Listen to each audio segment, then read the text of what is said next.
Chandrababu Naidu first ఎలక్షన్లలో వచ్చినప్పుడు పాదయాత్ర నుండి బిగిన్ చేసినాడు ఓట్లు దండుకోవాలని. నేను పాత మనిషిని కాదు, నేను మారినాను, నన్ను ఒకసారి చూడండి నేను మారినానంటే ముందు దుర్మార్గుడై ఉండాలి కదా.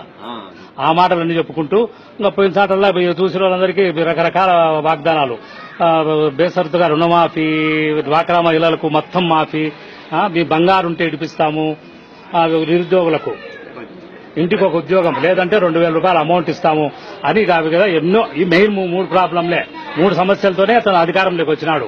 3 సమస్యలు తీర్చలే. ఇదే 3 సమస్యల మీద జగన్ కూడా అట్లే అబద్దం ఆడినంటే ఈనాడు ముఖ్యమంత్రి జగన్మోహన్ రెడ్డి. కానీ మోసంతో అతను ముందుకు వచ్చినాడు. ఇతను నిజాయితీ అని ఎన్నికపోయినాడు. ఎన్నికపోయినంత మాత్రం నష్టం లేదు. ఇది ఓటమి ముందు గెలుపుకు బాట, దానివల్ల తప్పేం లేదు. నెక్స్ట్ ఫ్యూచర్ లో వచ్చేది జగన్మోహన్ రెడ్డి. మనకే ఇబ్బంది ఉండదు. మేము ఎల్లప్పుడూ ఆయన వెంటే ఉంటాము. ఇవన్నీ తప్పుల తడక, ఒక్కటి కూడా వాడు ఏం చేయలేదు. ఎన్ని మార్కులు ఏం 99 వేసుకో, 100 తప్పలేదు. 0 అన్ని తప్పుడు చెప్పి వచ్చినాడు. 0 మార్కులు. ఎన్ని మార్కులు? 0 మార్కులే. చెప్పినట్టు ఏం చేయలే, చేయనట్టు చేసినారంటాడు. ఏంది? 1 కేజీ బియ్యం పెంచినాడు. 1 కేజీ బియ్యం ఎవరు అడుగుతున్నారండి? 100 రూపాయలు తీసుకొని పోతే ఒక కాయగూరలు ఒక ఇంటికి ఒక సంసారం ఒక పూటకు రావడంలే.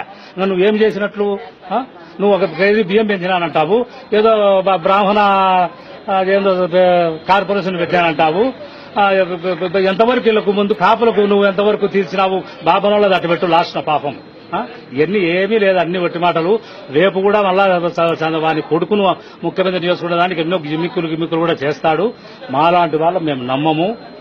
ఎట్టి పరిస్థితుల్లో మేము వైఎస్ఆర్ కాంగ్రెస్ అంటుంటాం. జగన్ కే జై కొడతాం.